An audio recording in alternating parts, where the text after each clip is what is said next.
नमस्कार दोस्तों, आप सभी का हमारे YouTube चैनल पर स्वागत है। आज हम आपको बताएंगे कि सोने के बाद आत्मा कहाँ जाती है। दोस्तों, जैसा कि आप सभी को मालूम है कि जब हम सब गहरी नींद में होते हैं तो हम सब स्वप्न देखते हैं और स्वप्न में कुछ भी देख सकते हैं। कहीं के भी दृश्य हमें स्वप्न में दिखाई देते हैं। कभी कभी तो बड़े भयानक स्वप्न हम सबको दिखाई देते हैं। कभी शुभ तो कभी अशुभ स्वप्न हमें दिखते हैं।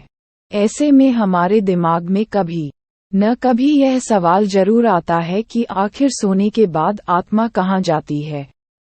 दोस्तों, गीता में भगवान श्री कृष्ण ने अर्जुन को उपदेश देते हुए कहते हैं कि इस आत्मा को न तो शस्त्र काट सकते हैं, न ही इसे अग्नि जला सकती है, न ही इसे जल गला सकती है और न ही इसे वायु सुखा सकती है। हमारी यह आत्मा उस परब्रह्म परमात्मा का ही एक अंश है जो कि अजर, अमर, अविनाशी है। इसका कभी भी अंत नहीं हो सकता है। दोस्तों, हम आपकी जानकारी के लिए बता दें कि सोने के बाद आपकी आत्मा कहीं नहीं जाती है, उसे कहीं पर जाने की आवश्यकता ही पड़ती है। लेकिन हमारा मन गति करता है, इसी मन की गति को ही हम आत्मा की गति समझते हैं। सोने का मतलब आपका चेतन मन सो गया है। चेतन मन जो कि हमारे शरीर का ही एक भाग होता है। चेतन मन वह है जिसे हम जानते हैं तथा इसी के आधार पर हम अपने सारे काम करते हैं। यह हमारे मन की जागृत अवस्था होती है। हमारे मन में जितने भी अच्छे बुरे विचार आते हैं वो सब चेतन मन की ही देन है। अंदर का मन कभी नहीं सोता क्योंकि उसे इसकी कभी भी आवश्यकता ही नहीं होती है। चेतन मन जब सो जाता है तो हम बाहर की वस्तुओं को देखना और सुनना दोनों बंद कर देते हैं। आत्मा कुछ नहीं करती क्योंकि वह एक अभौतिक सत्ता है तथा उसके अंदर कोई राग नहीं होता है। जब हम निर्गुण की बात करते हैं तो वह आत्मा ही होती है। जब हम सो जाते हैं तो हमारा अचेतन मन आत्मा के साथ मिलकर क्रियाशील हो जाता है। उसके बाद हम स्वप्न देखने लगते हैं। इसी वजह से हमें लगता है कि सोने के बाद हमारी यह आत्मा कहीं जाती है। दोस्तों, अचेतन मन चेतन मन से बहुत ज्यादा शक्तिशाली होता है तथा वह चेतन मन से अधिक काम कर सकता है तथा वह भूत और भविष्य दोनों को देख सकता है। मृत्यु के पश्चात आत्मा चेतन मन के साथ नहीं जाता है बल्कि अचेतन मन जाता है। शरीर के साथ ही चेतन मन नष्ट हो जाता है परंतु अचेतन मन आत्मा के साथ जुड़ा होता है, जिसे हम कर्म का ढांचा कह सकते हैं।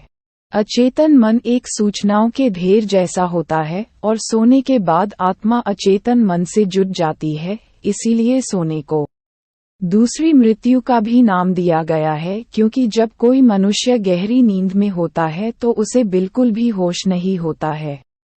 सोने के बाद आपका अचेतन मन आपकी आत्मा के साथ मिलकर भविष्य में चला जाता है तथा वह भविष्य को भी देख सकता है। जब हमारा अचेतन मन भविष्य के अंदर जा चुका होता है तब स्वप्न के माध्यम से हमें भविष्य की कुछ झलक दिखाई देती है। इस तरह के स्वप्न तब आते हैं जब हमारा अचेतन मन भविष्य के अंदर जा चुका होता है। आपको कभी कभी ऐसा आभास होता है कि कुछ बुरा होने से पहले आपका मन विचलित हो जाता है, जो कि अचेतन मन के संकेत है। हमारा अचेतन मन भविष्य के बारे में कैसे जान लेता है, इसके बारे में कुछ कहना बड़ा कठिन है तथा इसका आधार क्या है ये भी कहना कठिन है। लेकिन ऐसा माना जाता है कि जो भौतिक जगत के अंदर घटित होता है वह उससे पहले सूक्ष्म जगत के अंदर घटित हो चुका होता है। इसका मतलब ये है कि हमारे साथ पहले सूक्ष्म जगत में घटना घटित होती है तथा उसके बाद ही उसका असर भौतिक जगत पर पड़ता है। दोस्तों, आत्मा एक सहयोगी है तथा यह मात्र सहयोग कर सकती है। इसके कारण यह संभव है कि सोने के बाद दूसरी संभावना यह है कि आपका अचेतन मन भूतकाल को देख सकता है।